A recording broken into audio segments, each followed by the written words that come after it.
در ابریشم عادت آسوده بودم.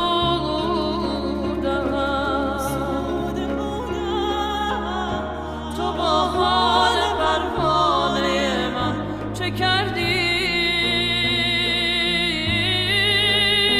چه کردی؟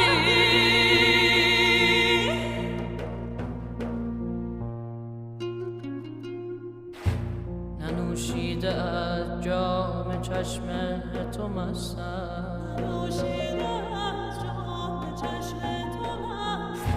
خمار است میخانه من.